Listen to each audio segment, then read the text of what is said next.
If you do find something that diminishes the inflammatory response from exercise, thus maybe slightly reducing its muscle building signal, you can actually take advantage of that by increasing the amount of training that you do, frequency and volume. What are some of the biggest red flags for you when you look at other, quote, fitness influencers in the space or people putting out fitness content? Yeah, people that don't. There was a lot of value in other modalities in health and fitness. Fasting's benefit is and always will be a spiritual practice of detachment. That's the value. What are maybe some things you're doing now in your early 40s that maybe 20 years ago in your early 20s when you're really getting going in fitness, like you past Sal will never believe future Sal's doing this shit? Prayer. People who have a regular spiritual religious practice, okay, who have a faith, they're healthier, they live longer, they're less likely to be on antidepressants, less likely to get divorced, less likely to be on anti-anxiety medication. I think the trend that's happening now is real strength training. Basically, you're not strong enough. That's the answer. But what does that mean? Thanks. You suck. I'm Sal Stefano from Mind Pump. Welcome to Ever Forward Radio.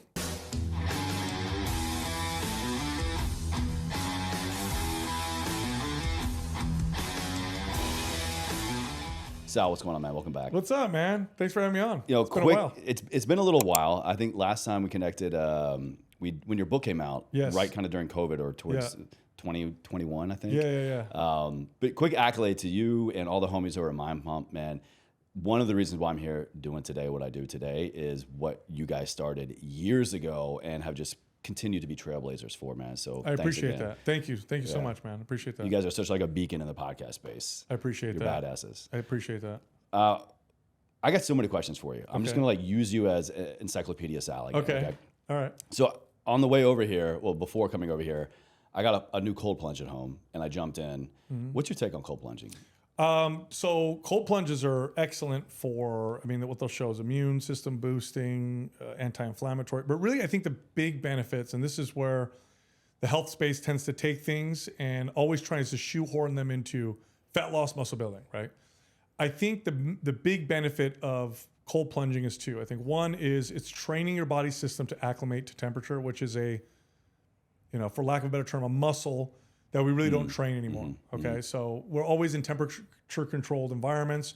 So we don't experience lots of heat or lots of cold. And your body's ability to acclimate to those things, like a muscle, can actually lose its ability to. That's why when you get in there often, you'll find that you could tolerate it more, just like a sauna. Usually you can slip in a little bit. It sucks a little bit less and less. Right. So that's one of them. The other thing is it's hard. It's a form of discipline. It's a skill of discipline to get in and do something hard on a regular basis. And I think that bleeds over into everything else. Now, the fitness space likes to tie it to fat loss and, inflammation and all that stuff. And there's some connections there. Or don't cold plunge too much. You're going to blunt the muscle building signal. Yeah, or not, within a certain time period after training, or you're going to diminish gains. So it's such a small effect, but nonetheless, if you do find something that diminishes the inflammatory response from exercise, thus maybe slightly reducing its muscle building signal, you can actually take advantage of that by increasing the amount of training that you do, frequency and volume. So if you're a hard training individual, if you push the limit constantly, cold plunge could be a way to help your body deal with the stress. So you heard it from Sal. It has benefits, but it doesn't have to be a personality trait, basically. No. Right? I think if you use it as a way to augment recovery so you could train more often, practice your skills more frequently, it can be very valuable from that standpoint. But as a practice to get better at doing hard things, I think there's real value there for sure. So for the listener, the viewer that maybe doesn't know, you are an OG in the fitness space. Professionally, you've been doing it as a trainer, as a coach, as an entrepreneur, as a podcaster for what, 20, 25 years now? No, yeah. It's been, since I was 18. So yeah, it's been over 2.5 decades, yeah. Okay, so a lot of professional experience, a lot of life experience here. So you were a trainer, but now you're a podcaster and create content online through Mind Pump, through YouTube, through social media, i.e. what many people would call here, quote, a fitness influencer. Yeah. And I think... Hate that term. If I had to guess, I would assume that you would. What are some of the biggest red flags for you when you look at other, quote, fitness influencers in the space or people putting out fitness content? Yeah, people that don't allow for nuance in their content. People that tie everything to fat loss or muscle gain, people that glorify the intensity of a workout, crush it, beast mode. Especially though when they answer questions like somebody will ask a question, you know, what's the best form of whatever for fat loss, or and they don't answer with it depends, right? So when you talk to a good trainer or coach, it depends is often the answer, because a lot of it depends on the individual's body, their fitness history, their preferences, which their credit mindset. to you guys, I hear more often than not out of your episodes, especially when you do like a Q&A or like you're even driving home like a hard-hitting topic. Yeah. It depends. Yes. And it does, because you're working with a person. It's not a robot. So a lot of it depends, right? So like the best, what's the best form of cardio for endurance, right? Which one do you like the most, right? That's the one that I'm probably going to have you do, because the one that you're going to keep doing. You're most likely to do it. That's right. So those are all red flags. And then a lot of information that is centered around their body and how I look and how hot I look and all that stuff. They might have good information, but they typically don't. And if they do have good information, they're making it very body obsessive, which is the wrong direction in our opinion, for sure. Would you say it's that kind of more like they're starting off with the wrong goal or focusing on the wrong goal instead of factual evidence? Well, not just that, but you know, if you fall in love with the results and you fall in love with how it makes you look, you're not really approaching this from a sustainable, long-term healthy way, right? You fall in love with the goal, you're going to have problems. Really have to understand the whole journey, but also just the body obsession around it. You know, I'll give you an example. We sell fitness programs. That's one of our main ways of monetizing. And we sell a lot of programs. We have yet to use a before and after to sell them. Now I have, Really? No, we don't. I have thousands of before and after pictures, right? People send us before and afters all the time. They're like volunteering it. Yeah, like look what I did, look how much weight I lost, look how much different I look, you know, et cetera, et cetera. And we refuse to use before and afters. And now anybody in marketing will tell you it's the most effective way to sell anything in fitness is to show a before and after. And our marketing selling team, the dream. That's it. And our marketing team like hates the fact that we won't use before and afters. But it goes against, you know, what we feel, what we understand, and what we talk about. And it does make it more of a body-centric, you know, body-obsessed type of model, which we're fighting against. You know, fitness, if it's all about how you look, you're gonna run into problems. And that's what we communicate. So that would be counter our message, and it wouldn't be very authentic for us. So yeah, we could make a lot of more money using before and afters, but we don't. Because again, like that's one of the ways we think the fitness industry's gone wrong. Props to you guys on that. That's huge. It kind of makes me think too of a lot of the fitness influencers that I have known over the years, even before really that was a title, a thing. It was just, hey, I like to work out. I like to shoot video and pictures and put it up online. It's, you know, in my space, it's kind of been about 10 to 12 years.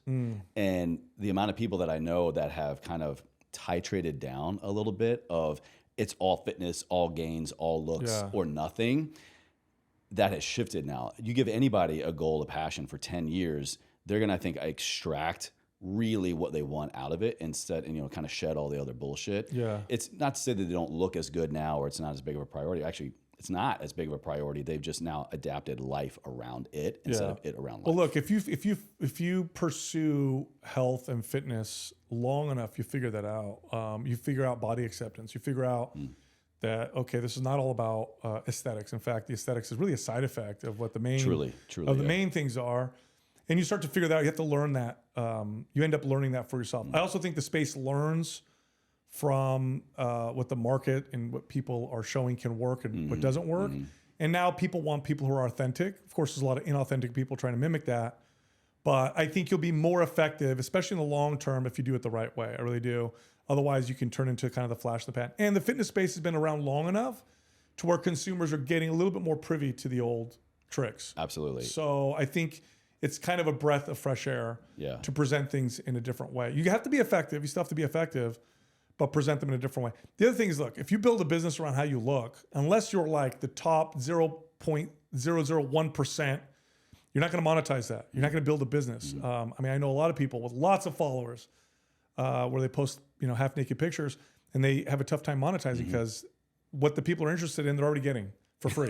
So what are you going to sell me? Exactly. You know, so it's, I don't think it's a great business model except for a very, very, very, very, very small percentage of people. And also with them, I think it becomes a personal health. Do you really want people to love you and follow you because of how you look, and how long is that going to last? Mm-hmm. So then do you think now in 2023 or 2024, we'll call it, is there more information or misinformation out there when it comes to fitness? Yeah, there's both. It's a big space, right? It's growing. There's a lot of information that's out there, way more than when I first started. When I first started, there were a lot of gatekeepers. So if you wanted to present anything about fitness, you had to go through the gatekeepers of the publishers of magazines, maybe get a book deal. But it was really tough to get out there. You couldn't just put it out on your own. You couldn't. Not like today. No, now anybody could post it's not hard to make a podcast and post it. It's not hard. Obviously, social media, very low barrier to enter. So there's just more information. That being said, there's also more good information because, those gatekeepers, when we started Mind Pump 9 years ago, we wouldn't have been able to do it in the magazine era because we were not going to sell supplements as the be all end all. Well, good luck. No magazine is going to want to put you in there saying that supplements don't do much. So it allowed us to have a loudspeaker. It gave us the opportunity to communicate. So I think it's opened the door just in general. This also means that the consumer is going to have to be a little bit more responsible. But look, I'm pretty optimistic with this. I believe in the context of open dialogue, especially in long format like this, that the right information will win. Eventually, the battle will continue, but the right, correct, true stuff will win out. Might just take a little time, but of course, shit usually falls downhill, right? Yeah, truth rises. Yeah, so we're going to sift through it. Yeah. But look, I'll give you some positives. I've never seen so many women strength train. That was non-existent when I was a trainer. When we started Mind Pump, it was a fraction of what it is now, just less than a decade ago. Damn. So way more women strength training in general is now being accepted as a form of exercise for longevity, whereas before it was just for bodybuilders or maybe for athletic. I think we single-handedly have Gabrielle Line to thank for that. She's part of it. She's a big part of it. You know, she's getting that medical side. Yeah. My book, The Resistance Training Revolution, was on that. We've been preaching this now for a long time. But again, because there's so much more information or ability to listen to more information, people are hearing more people say, wait a minute, this is the way I train and this is really effective. This is not what I thought, right? So that's a big one. I think nutrition, although it's always very cloudy and murky, we're starting to see better stuff come out with nutrition. I think a lot of the old myths are being challenged quite a bit. Even the current myths are being challenged openly. Like when they try to say that if we just got everybody to not eat meat, they'd be so much healthier. Like that's getting a lot of pushback. And I don't think that would have been possible with the gatekeepers of the past, because where's that messaging come from? It's coming from the powers that be. So there's definitely light at the end of the tunnel. But is there a lot more bad information too? Yes, there is. Let's say I'm a person right now, right? I'm listening to this podcast. I'm hopping on my phone. I'm looking up information, looking up people, looking up you even. I mean, someone like myself in my late 30s, looking at someone in his early 40s, looking like you do, I would listen to what you have to say. Sure. Do you think it's more important to take advice or to kind of lasso our game plan for fitness, for our health, to somebody that has experience or credentials? Which one is more important? They're both valuable. The most valuable would be somebody who's got some of both. Okay, but I think experience it depends what you're looking for. Experience on what you're looking for. Let me paint that context. So you're an everyday person. You want to get more fit and healthy. Listening to someone who's worked with everyday people for 10 plus years, extremely valuable, right? If you're a bodybuilder and you want, bodybuilding advice, like listening to someone who's worked with in the bodybuilding space for 10 plus years. I've been training Mr. Olympias for a decade. Very valuable, right? Mrs. Jones next door. Yeah, if you're an athlete, if you're whatever. So experience is very valuable because there's so much nuance to what we do, how people respond and react. I mean, you look at diet alone, right? Like we know now with CGM, continual glucose monitors. We now know, we see this, like some people will eat an avocado, right? Avocado. There's no sugar, carbs in it whatsoever. It's fat and fiber. Yeah. And they'll have an insulin response. Well, what's that? How's that? What's happening? Well, they must have an immune response to the avocado. That's very individual. Had we not had that device, we would never know. Coaches and trainers have known, though. We've worked with people for so long that I know that how to listen to the signs, how to pay attention to what's happening with your body. And although taking an avocado out and replacing it with something else wouldn't make technical sense, I've worked with enough people to know that I got to listen to you and your body. So experience is extremely, extremely valuable. But the most, value comes from people that have a mix of both. But I can tell right away when I have a PhD in front of me that's never worked with anybody. I can tell by the way they answer questions and by the way, and look, I always laugh at these 12-week exercise studies. Like, oh, great. You got better results doing this thing in 12 weeks. Nobody works out for 12 weeks, right? We're trying to do such controlled environment. We're doing this. Look, okay, if you look at studies on what rep range builds the most muscle, you're going to find the 12 weeks, 12 to 16 week studies will show 8 to 12 reps. Okay, have that person stick to that rep range for the next year or two and watch what happens. Or have them switch out of it and move to low reps, move to high reps over the next 2 years and then watch what happens. You wouldn't know that without experience. So I think right now, experience is definitely king, so long as it applies to what you're looking to do. I'm curious, do you maintain any of your professional credentials, like certifications or anything? No. I stopped after I started my own business. I'm always learning, always reading, always constantly pursuing it, but I don't. Who cares? I didn't need it to do it because I own my own business. So I didn't need, as long as I stayed up to date myself and learned and grew and was doing a good job with my clients. You kind of maintain, your kind of walking, talking billboard of what you talk about. Of course, because I believe what I say, right? Otherwise, it would be weird if I was obese, preaching this. But yeah, my customers, my clients would tell me if I was doing a good job or not, and the results and the sustainability of the results would tell me. I think after this year I'm done. So I just renewed my certification. Okay. The ACE, American Council on Exercise Certified Health Coach. Yeah. Is the one I've had since 2015. Okay. So I got my bachelor's in exercise science, master's in health promotion, and I've been certified health coach for almost a decade now. I don't know if it's like a little bit of that like fear mentality left in my mind of Chase, if you ever need to go back to a real job, you're credentialed, you got the shit. But also I feel like nowadays, kind of staying on the topic of, fitness influencer, or people just talk about and give advice to things you could be doing to change your body. I kind of feel like it just holds a little bit of weight still. I don't know. No, it doesn't matter. Yeah, okay. No. All right. Sal says no. I'm out. Yeah. No, I think if you have if you have a PhD that still holds weight, people like to see Dr. So-and-so. Right. Yeah. But otherwise, I don't think it makes a big difference. I think experience matters more. I think how you communicate, how effectively you communicate, and your staying power. Have you been doing this for a while, right? You're flashing the pan.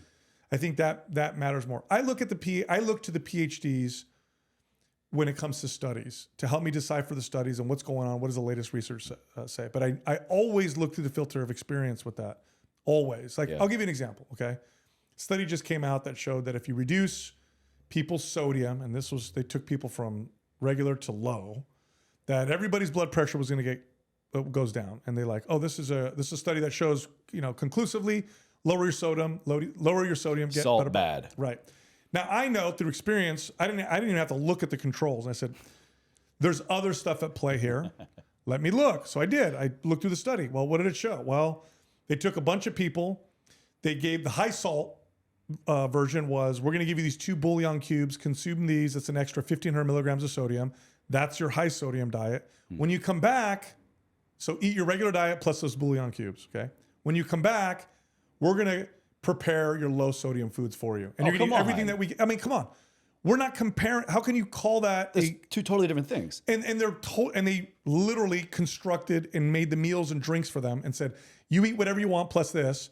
And then, or you eat this low sodium diet. Here's your meals. Here's everything that we're controlling. So they made the study to get the results that they wanted. It doesn't make. I don't know if that was the goal, but how can you consider? How can you even take that seriously?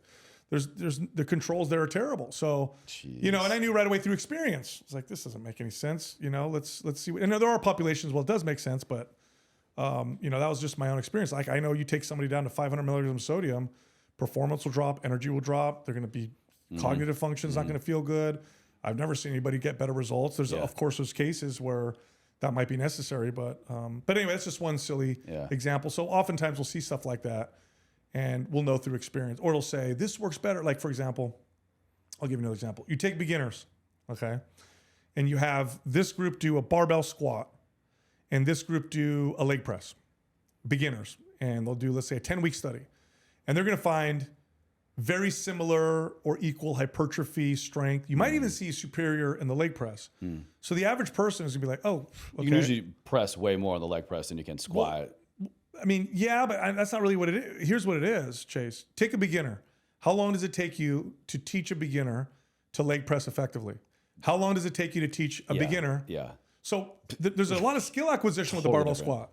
And the big benefits of the squat start to happen when you start to really learn how to squat, which is going to take you, if you're a beginner, months. So I've been doing it for years, and I still feel like I'm critiquing my form. Right. So I know with my experience, if I see a study like that, I throw it away. That means nothing to me. That's not going to tell me much at all. So you're an expert. You're a fitness expert. Who do you look to? Oh, God. In the health and fitness space. Besides Adam. Yeah. Besides your co-host. I love that you said that. If I see a study or something that comes out where, I can't really decipher what's going on, and I would like someone's really good, smart opinion, I'll send it to Lane Norton. So I'll text Lane, hey, what's up with this study? What do you think? What's going on? And then people either love him or hate him. Yeah, that's just his personality. Yeah. But all joking aside, Lane is of all things objective. I love and him, honest, by the way. and honest. Yeah. So he'll do that for me. Brett Contreras, also very objective. I love the way he breaks things down. Whether it's it's something that could support him or not, he'll be honest about it. I like him. Andy Galpin. Some really, really good cutting edge, great, stuff that's out there. We've had some really good athletic coaches come on. Corey Schlesinger, really, really good. He's taught me some pretty interesting things. Paul Check on the wellness side, he's great. But now where I look more towards the things that I am now relatively new in, I would say, like the spiritual side. I have friends that I really look up to, like Arthur Brooks, Bishop Barron, we're going to get to him. Or fatherhood, right? I'm looking in those because those are not, I haven't been doing those for 2.5 decades obsessively like I have with fitness. So kind of looking at the then and now aspect of the fitness industry, you opened a wellness studio over 20 years ago, and I've heard you describe some of the services, services really that you offered, like functional medicine, hormone health, metabolic panels. 20 years ago, that was like you're a quack, or who's going to pay for that, really? Now it's all the rage. Yeah. What was your mindset behind having that approach then? And do you think with that same approach now, are we hitting the mark? Yeah. So back then, I was very much just exercise and diet, and the diet aspect was really macros, calories. Okay, so I was really good. That's basically what I knew. Exercise, technique, what workouts are good, and then diet for fat loss or muscle building. So it was very limited in comparison to the things I talk about now, what I understand now. But I did understand, credit to myself, that there was a lot of value in other modalities in health and fitness. And I knew this because, looking back, I'm really happy that I did a lot of things wrong. And I trained a lot of people terribly in the early days. But one thing was that I really cared a lot about people, and I would pay attention to the clients that I trained and what seemed to work for them. So I'd have clients that I didn't understand acupuncture. I thought it was weird. I thought it was, hocus pocus, pseudoscience. But I had a lot of clients that would get benefits from acupuncture. I would have a lot of clients that, would talk about gut health, and that, or some clients that would talk about gut health, and I could see the value of that. Body work, massage therapy. I'd have clients that would get these incredible benefits. So I understood. They were kind of bringing it to you. So I understood that there was okay, this is going to bring value to people. So let me have a facility where I train people. I'll have other trainers like me, and then we'll bring these people in who offer these services, who people will probably gain value out of. And from the business side, you're hearing they're already paying for these services elsewhere. Yes.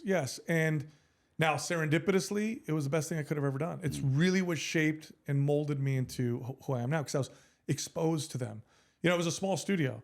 So you're with your client over there and you're talking about their hormones or their gut health test, and the bodywork specialist is talking to somebody right before they go in the back. Wow. And I could see people going through acupuncture, and I'd hear her talking to people at the front desk, and I'm listening. And so you're just connecting all the dots. I'm just listening and absorbing through osmosis, and just, it was, and then, they helped me at one point with some health issues, and it was great. I learned a lot. I learned a lot from being around those people.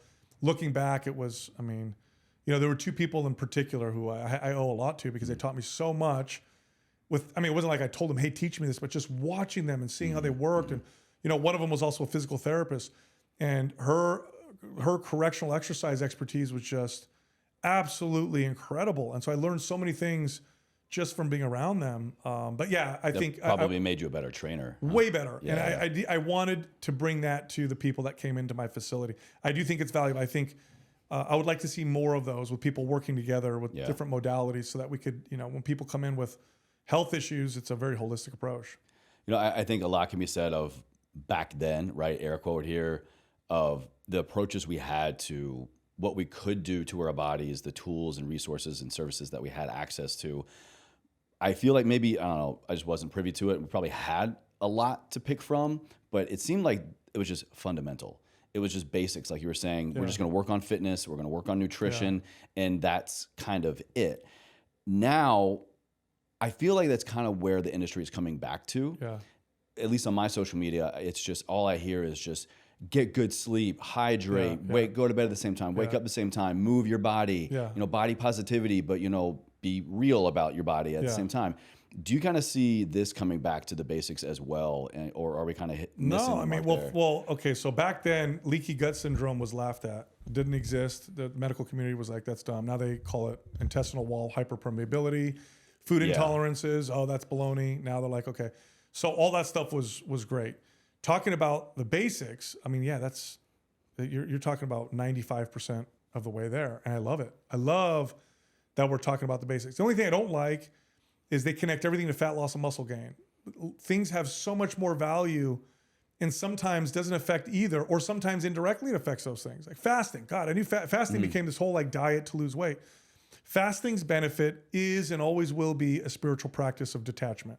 That's the value of fasting. What a hell of a definition. That is why fasting has been around for thousands of years. That's why every major religion has fasting. That's the value you get out of fasting. Yeah, thousands of years ago, they probably weren't like, all right, I'm going on a cut, let me fast. Nobody did that. It's literally a very effective form of detachment. So what do we attach to? Food, right? So go without it, watch the personal growth. Well, you're going to blunt that if it's all about fat loss.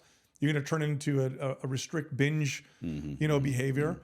But it's as a spiritual practice, as a practice of detachment. By the way, you could fast from electronics, you could fast from sex. There's a lot of things you can fast from that you may feel attached to. But that's just one example. You mentioned earlier the cold plunge or the sauna, and everybody wants to connect it to how about the fact that it's hard? Yeah. And we don't do things consciously choosing to do something difficult. That's right. That's right. In an age of convenience. That's right. That's right. So, and that's the thing that I get upset.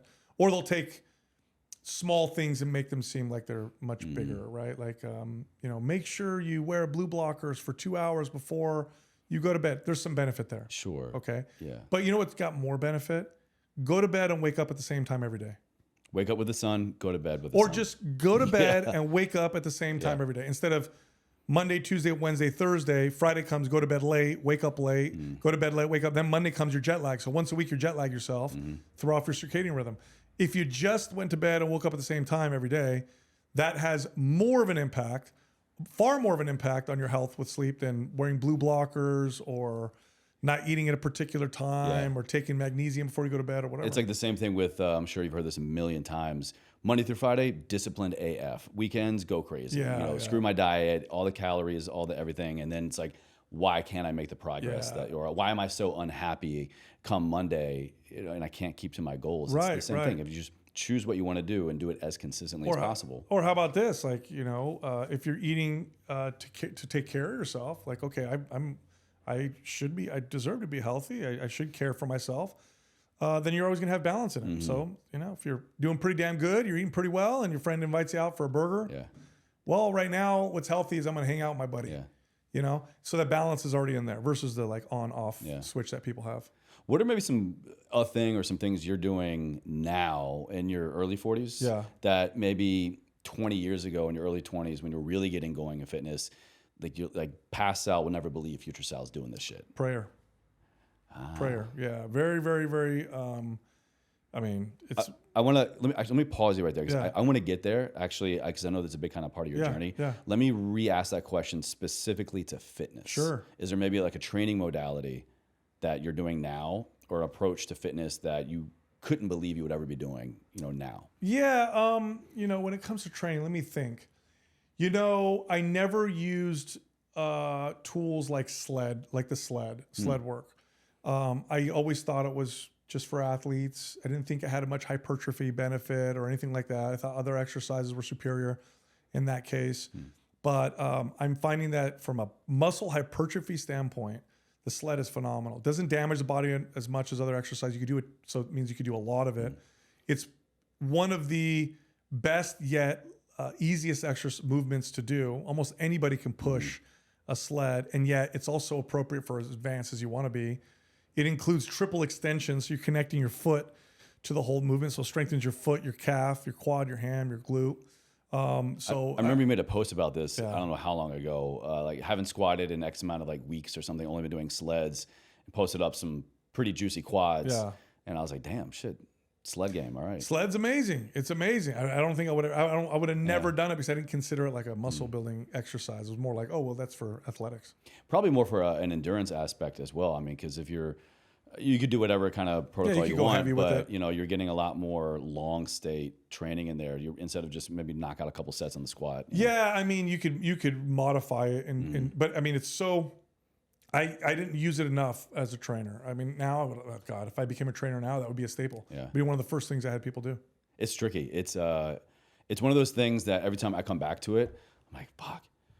This thing smokes me. Yeah. You think it's the X amount of weight, or I can deadlift this, or squat that, or bench this, or whatever. But you put your whole body into it. Yeah. Also, depending on kind of the day that you've had, your energy, your sleep, that shows up. Yeah. One of my favorite ways to do it though is to do it very frequently at a moderate intensity. So I'll put a weight on there that's somewhat challenging, but not kicking my ass.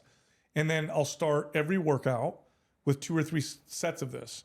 And because there's no eccentric in the rep, right? There's no lowering of the weight. You're not getting as much muscle damage. The frequency is exceptional for mobility, just for overall movement. It's easy to do, 2 sets, moderate intensity, and it just feels really good. I mean, if I did that every day, I wouldn't need to do a targeted leg workout, for myself. I mean, except for the occasional, if I notice a mobility issue, something like that, but I wouldn't.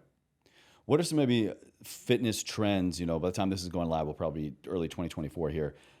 Going into the next year, what are some trends that you are most excited for? Like, oh, I'm glad this is a thing finally, or some other ones that you're like, come on, people, what are we doing? Yeah. So, the title of the book I wrote a few years ago was The Resistance Training Revolution. I think we're here. I think the trend that's happening now is real strength training. It used to be like, oh, weights, but it's a circuit, so not really, or whatever.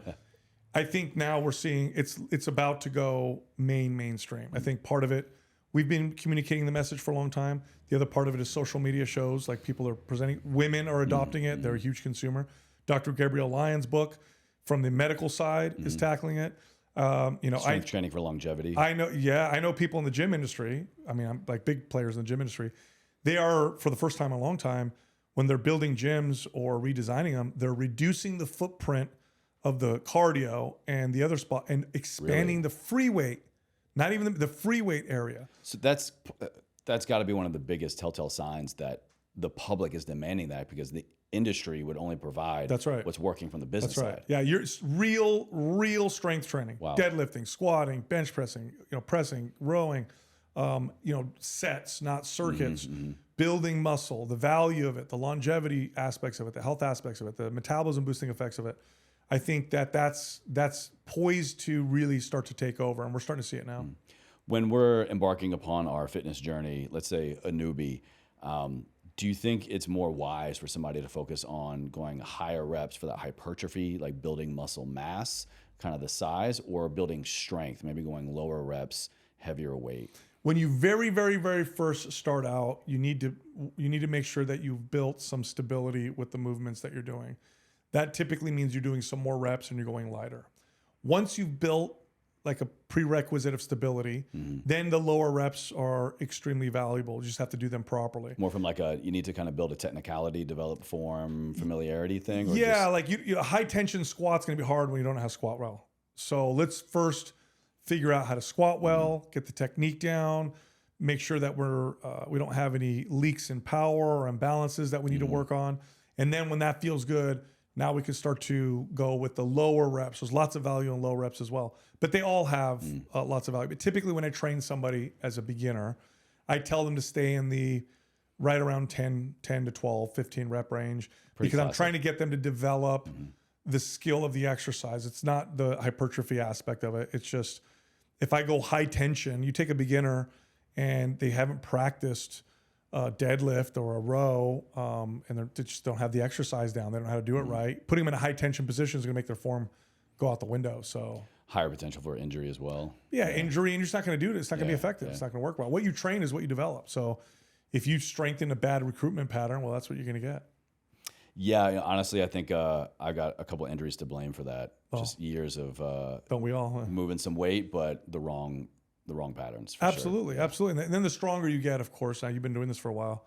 The stronger you get, the smaller the margin for error before you hurt yourself. So, like, if someone's deadlifting 100 pounds and they shift to the left a couple inches, they're probably going to be okay. Yeah. You deadlifting 500 pounds, that's could be a major injury.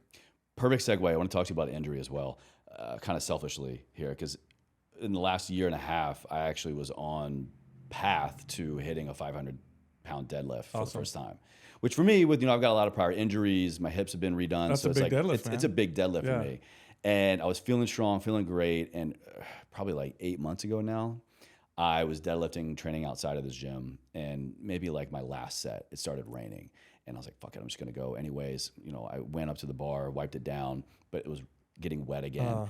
Bro, I was coming up, barely clear of the hand knees. slip off? Yes. Yeah. My left hand, the grip loosened, and it was, I was pulling like a 440, 445, and I caught it just with my left-hand side. Yeah. And I heard and felt this. I thought I tore my bicep. It was like this, my bicep tendon, forearm tendon just flipped, completely, not like a complete tear, but like a partial. Yeah. Heavily bruised. It's still pretty sore to this day. And so I haven't even gone back to a deadlift, anything since then. Let's take that particular, a deadlift or an arm injury. Can someone really navigate that injury and train compound movements? What are the best ways to navigate that injury and not lose, strength or hypertrophy? Well, first of all, this is an interesting phenomena. They've done studies on people where they'll literally restrict or disable one arm, so they'll put it in a cast, and then they'll have sorry for this study, we have to cut off your arm. They'll just sledgehammer your wrist. Yeah, no, they say, okay, we're going to put you in a cast for 5 weeks, okay, voluntarily, okay. So they put on the cast. Then they'll have half the people exercise the right arm, the other half the people not exercise the right arm. The people that exercise the right arm lose less muscle in the arm that was restricted.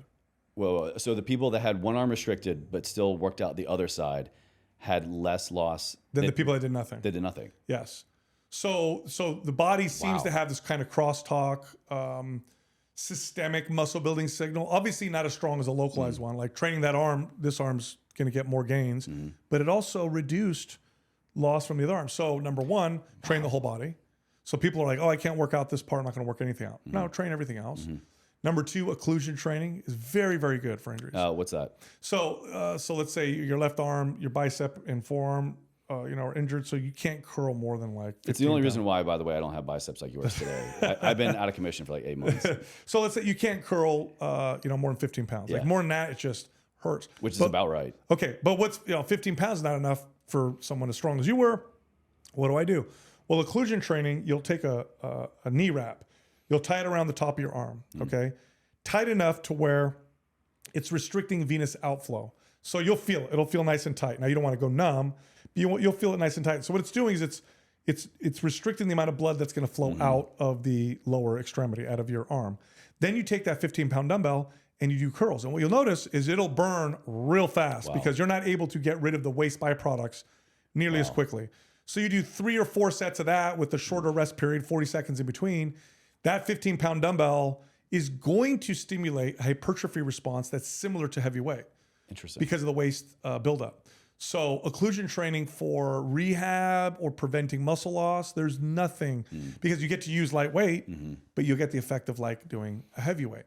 So I also think injuries they shine a light in other weaknesses or maybe other areas that you've been neglecting in your training. Example for me with this injury is what I've been doing is to just maintain strength on my left side. I've been doing a lot of farmer's carries. Yeah. I've been doing a lot of just like grip training yeah. and just making sure that I can grab a dumbbell, a free weight, a kettlebell, whatever, and reduce injury potential as much as possible. Again, when I get back to that position of loading it a lot. And so I've just been doing a lot of like single arm carries, farmer's carries, but like really focusing on grip strength. Yeah. And it's really showing me like where maybe the injury site wasn't what was actually weak. It was another area in the chain. Yeah, typically, I mean, look, all injuries come from your body not being able to tolerate what's being asked of it. And so usually there's a break somewhere in the kinetic chain, right? And oftentimes, basically you're not strong enough. That's the answer. But what does that mean? Thanks. Yeah. But what does that mean? It's not a general. So it goes deeper. It's not just you're not strong enough. You suck. It's literally like, okay, let's say you're real strong lower body, and then you go to sprint, pull a hamstring. Your hamstring was not strong enough to support the power that you could generate, right? What happened to your arm, it couldn't support the rapid letting go and gripping of that kind of weight. Now, I don't know if you would have been prepared for that because that seems like a freak accident, but that could be what the issue was, or maybe it was something else. Maybe, or just don't train in the rain, Chase. That's right. We'll leave it at that. Was it the supinated hand or the pronated hand? Yeah. So whenever I go above 3 plates, 315, I supinate or I switch. So my left hand, When you got it injured, it was supinated. My left hand supinated when I go above 3 plates. Yeah. So it's like this. Yeah. I always see, and that's the other thing. So that's okay, but you are putting that arm. I'm loading the bicep a lot more than the just other side. in a more shortened position. It also can cause some asymmetry in your back, just slightly. But if you train, you get strong over time. You'll see it. So I tell people to practice overhand hook grip. All right. Which sucks, but I'm building back up. But hook grip can help with the grip. Like I could pull. I could probably pull within 20 pounds of my alternate grip with a hook grip now. Yeah, and which is fine because I'm not ever pulling singles except for super rare. Which is, again, I think an opportunity to kind of like rebuild and really go back to fundamentals. Yep. And I'm really focusing now. I don't think I'll go back to supinated at all. Yeah. And so I'm going to equilaterally have strength. That's right. And then work on that Olympics, that hook grip where you wrap around the thumb. And some people get really good at it. I mean, Lane pulls his record weights with a double arm hand hook grip. Yeah. Yeah. Well, kind of shifting gears a little bit out of the typical and obvious fitness stuff, man. Getting towards the end here, you've kind of hit on it a little bit, and it's we are human. We have a lot of unique variables that play into what works, what doesn't work, everything else that people might not think matters. And you talked about spirituality before. Yeah. You talked about prayer. Correct me if I'm wrong. You used to be atheist, right? Right. And from hearing you talk and getting to know you more over the years, I've actually heard you say you're back in church for a couple of years now, right? Yeah. How did that happen? And why? And why is that important? And what pulse can you put on to your fitness if you can say that your spiritual life, that you have one now, is creating? Yeah, well, look, first off, the data is clear. This isn't me telling you just my experience, whatever. The data is clear. People who have a regular spiritual religious practice, who have a faith, they're healthier, they live longer, they're less likely to be on antidepressants, less likely to get divorced, less likely to be on anti-anxiety medication. Independent of religion, we're just saying they have a faith practice. If it's a regular faith practice, they're across the board healthier. Wow. They're less likely to get in trouble. They're more likely to be successful. So it is, that's the data. Okay. So if we're going to be arrogant and say there's no value there, well, I think that's exactly what it is. You're being arrogant. There's something there. Now you might not need to believe in the metaphysical. And this is how it started for me. So I was atheist, but always on the pursuit of personal growth. Fitness is how it started. Just want to be a better person, whatever. Atheist. But I couldn't argue with the data. There's something there. Is it the community aspect? Is it social aspect? Like, what's going on here? There maybe is some value. I'm also a big fan of economics and history. And, I remember I watched this video series, but with Milton Friedman called Free to Choose. And it dawned on me watching this, like, what a strange, not natural idea that we now take for granted, known as individual rights or liberty. That makes no logical sense. For all of human history, if you're bigger and stronger than me, you tell me what to do, you control me. You're going to conquer. Or you own me. Right, yeah. Okay? Or that. Every corner of the world. Yeah. This is just how it's always been.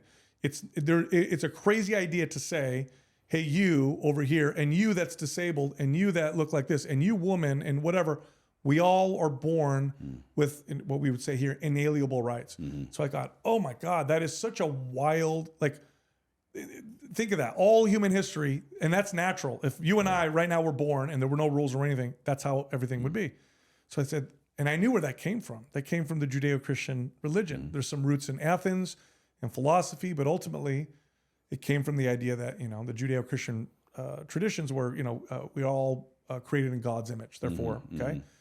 And by the way, people argue like, oh, well, these countries also practiced slavery and this, that. Yes, they did, but it was those beliefs that are the reason why the West were the first countries to abolish slavery. They were the first countries to give women the right to vote. So it was not practiced, and I still don't think practiced perfectly, but it drove all these very obvious things that now we take for granted. So I said, okay, there's got to be wisdom, and I also I could just say real quick, I think that's such a huge.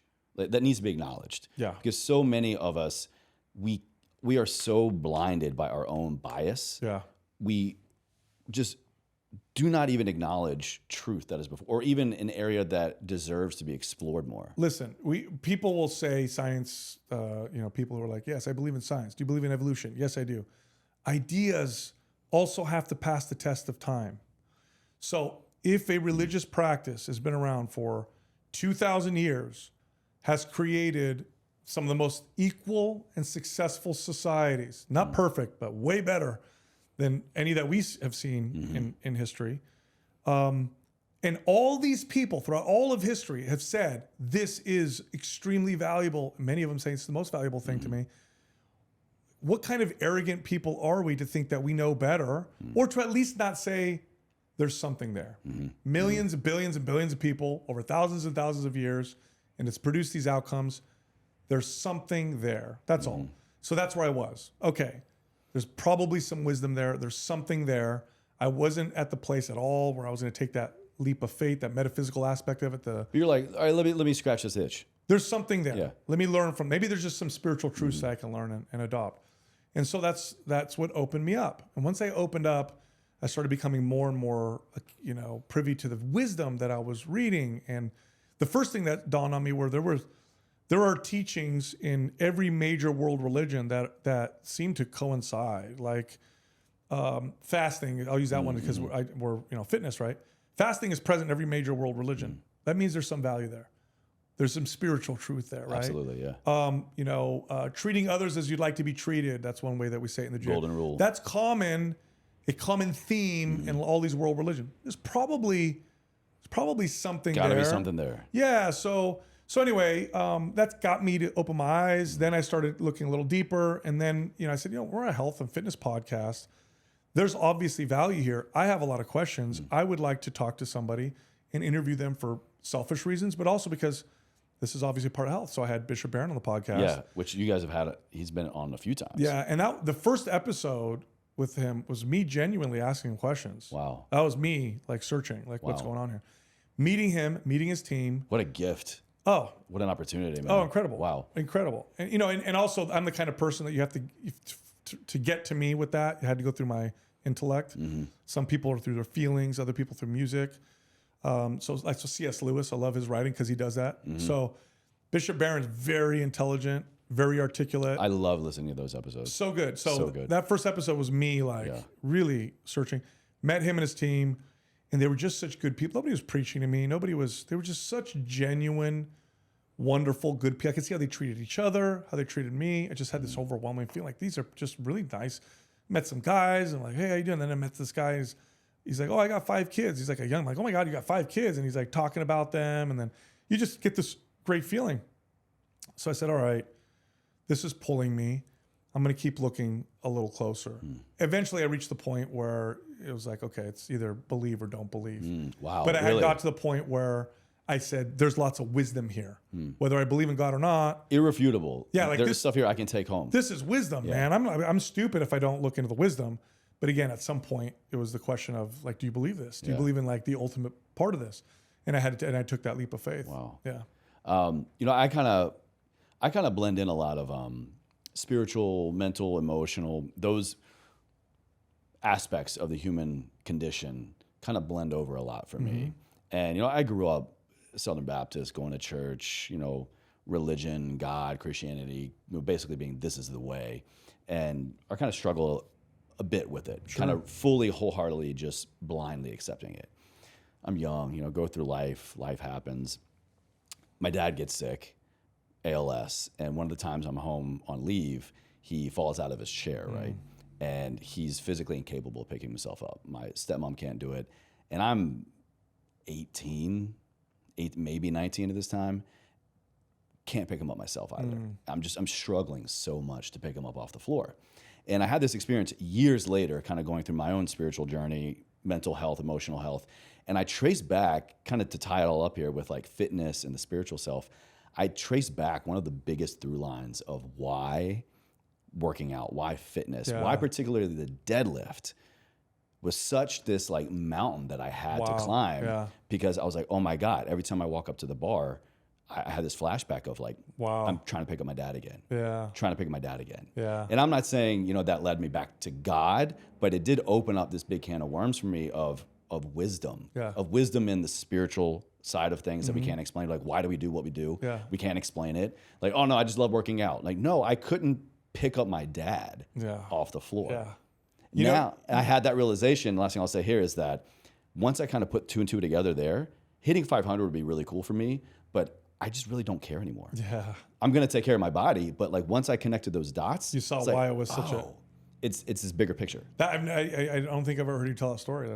I've said it a couple times. No, that's pretty amazing. It makes a lot of sense. Real atheists are more likely to become religious than people who are nothing. Really? Yeah. Well, you're searching. If you're an atheist, like a real atheist, not like, oh, I'm an atheist, but like, I was an atheist, but I wasn't an atheist just because whatever. I was an atheist as I was like, no, I think there's no God because I've read this and I've seen this and I'm looking at this and I'm searching. This is important for me. So, I don't know about you, but when I believe something, I don't just like, I always want to confirm it and challenge it and solidify. Same, yeah. So I was searching and that's where it led me. So that's why, if you're wrestling with it, I mean, that's good. That's good. If it's being indifferent is where it's bad. In fact, indifference is bad with any growth, right? If you're always searching for growth, I think you'll end up finding growth. Well, Sal, man, I could sit here and talk to you for hours more, but I think what you just said is a great kind of segue into the last question, which you've answered before, but sitting with it, I think. Tell me back. What did you just say about I'm gonna try to get this quote right. What did you say? Like sitting with it. If you're searching for growth, then you're gonna find it. I don't remember what I said about sitting. Yes. Everybody just rewind. But I want to take that and apply it to that's what Ever Forward is all about. That's what living a life Ever Forward is all about. Those 2 words, man. Hear one more time. What do they mean to you when you hear that? What does that mean to you to live a life Ever Forward? It means the constant pursuit of being a better person. It's being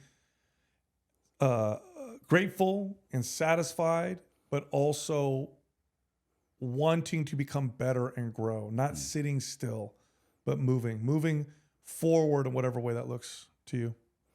Man, there's never a right or wrong answer. I got to go back and check, I think, the last 2 times that you've been on the show, and I'll compare notes. I'll put together a little coffee table book for you. Awesome. But for anybody that doesn't know who you are, where can they go to check you out, listen to your work? Please do. This guy's a fountain of information. Thank you. It's just Mind Pump Podcast. You can find us on YouTube. You can find us on iTunes, Spotify, anywhere. You could watch us on YouTube or listen to us on podcast platform. And if you guys definitely want to check out more of his content on the show, I'll make sure to link in the video notes, the show notes. Like I said, I think 2 times I've had you on. You and Adam have been on together with me and Josiah Novak. I've had all of you guys on, I think, twice before over the years. So seriously, again, just like love what you do. Huge inspiration. Thanks, man. And a big part of why I'm doing what I'm doing today. Appreciate it.